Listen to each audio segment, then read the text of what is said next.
இன்றே டவுன்லோட் செய்து உங்கள் ஃபேவரட் ஷோக்களை என்ஜாய் பண்ணுங்க. என்ன சார் இப்படி ஒரு நோட்டீஸ் வந்திருக்கு? இது வர்றதுக்கு தான் நானும் வெயிட் பண்ணிட்டு இருந்தேன். என்ன சொல்றீங்க? எனக்கு புரியல. ஆமா கதிர், நானும் யோசிச்சு பார்த்தேன். கடைசியா ஒரு முடிவு எடுக்க வேண்டிய சூழ்நிலை வந்துருச்சு. நீ இந்த ஹோட்டலை எடுத்து நடத்த ஆரம்பிச்சதுல இருந்து என்னென்ன பிரச்சனைகள் வந்ததுன்னு நீயும் கொஞ்சம் யோசிச்சு பாரு. உங்க குடும்பத்துக்கும் புவனேஸ்வரிக்கும் இருக்கிற பகையில அவ இந்த ஹோட்டலை குறி வச்சிருக்கா. எந்த நேரத்துல எந்த அசம்பாவிதம் நடக்கும்னு தெரியல. இங்க எது நடந்தாலும் ஹோட்டலோட ஓனருங்கிற முறையில நான் தான் ஜெயிலுக்கு போக வேண்டியது. அதனால இந்த ஹோட்டலை க்ளோஸ் பண்றது தவிர வேற நல்ல வழி எதுவும் எனக்கு தெரியல. அதான் இந்த ஐபி நோட்டீஸ் கொடுத்தேன். என்ன சார் பேசிட்டு இருக்கீங்க? நான் உங்களுக்கு சப்போர்ட் பண்றதுக்கு தானே சார் துணிஞ்சு வந்தேன்.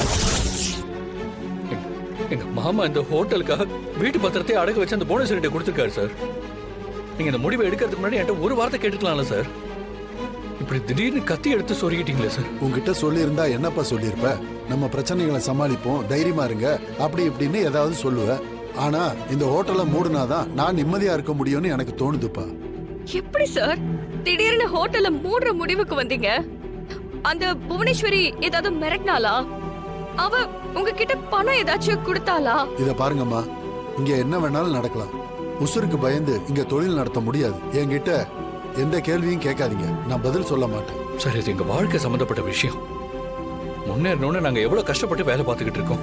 அது எல்லாத்தையும் ஒரு நொடியில போட்டு உடச்சிட்டீங்களே சார். இதை நம்பி எங்க மாமா வீட்டு பத்திரத்தை நாங்க எப்படி சார் மீட்கிறது? அது உன்னோட பிரச்சனைப்பா. உங்க மாமா வீட்டு பத்திரத்தை கொண்டு வந்து கொடுங்கன்னு நான் உங்ககிட்ட கேட்கலையே. நீங்களா கொண்டு போய் அடமானம் வச்சீங்க, அதுக்கு பொறுப்பு நான் கிடையாது. என்ன சார் இப்படி எல்லாம் பேசுறீங்க?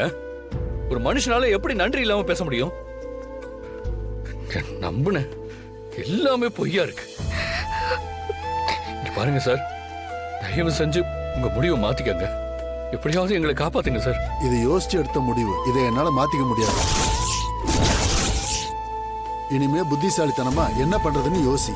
என்ன ஆள விட்டுரு, நான் வரேன். Sir sir sir,